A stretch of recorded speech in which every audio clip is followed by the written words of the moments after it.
9M contenu partagé avec public. Ma postface.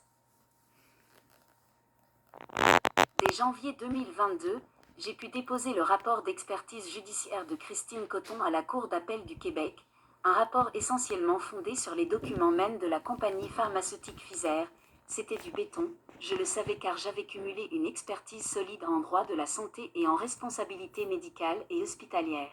Les rapports d'expertise médicale ou scientifique étaient pour moi une lecture très accessible. La cause était de grande importance pour un enfant et pour le précédent.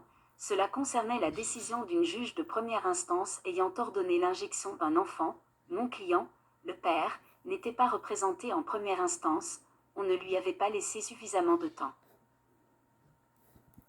Mais le 4 février 2022, la Cour d'appel du Québec présidée par la juge en chef du Québec Manon Savard refusa le pourvoi, et cela dans cette inconscience qui donne froid dans le dos.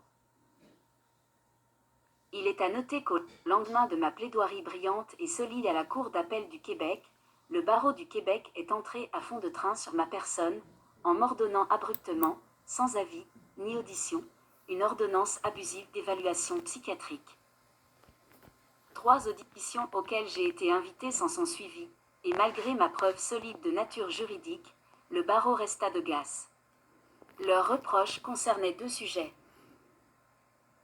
1. Mes propos sur le vaccin expérimental sans consentement libre et éclairé, et 2. Mes propos écrits au sein de mon mémoire devant le plus haut tribunal du Canada, la Cour suprême du Canada, dans une cause contre une société d'État du gouvernement du Québec, où le système judiciaire canadien avait failli de rendre justice avec une partialité consternante. Je ne faisais que nommer des faits choquants effectivement, le tout appuyé, je le redis, par une preuve solide. J'ai évidemment refusé de me soumettre à cette ordonnance abusive, et le barreau a choisi alors de continuer de fermer les yeux sur cette preuve solide et m'a radié de façon permanente de l'Ordre des avocats du Québec. J'ai fait appel, à la date de la signature de cette postface, le processus d'appel est en cours. Je tiens à souligner les immenses risques que nous avons pris et que nous prenons, lorsque nous choisissons avec tout notre courage d'élever les consciences. J'ajouterai maintenant un petit commentaire très personnel.